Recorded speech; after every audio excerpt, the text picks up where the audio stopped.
ಕಳಬೇಡ ಕೊಲಬೇಡ ಹುಸಿಯ ನುಡಿಯಲು ಬೇಡ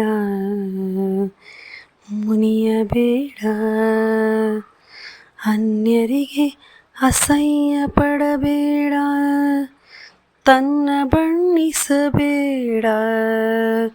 ಇದಿರಳಿಯಲು ಬೇಡ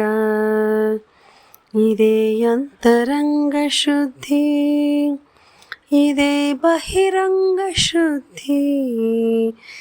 ಇದೇ ನಮ್ಮ ಕೂಡಲ ಸಂಗಮ ದೇವನೊಲಿಸುವ ಪರಿ ಇದೇ ನಮ್ಮ ಕೂಡಲ ಸಂಗಮ ದೇವನೊಲಿಸುವ ಪರಿ ಇದೇ ನಮ್ಮ ಕೂಡಲ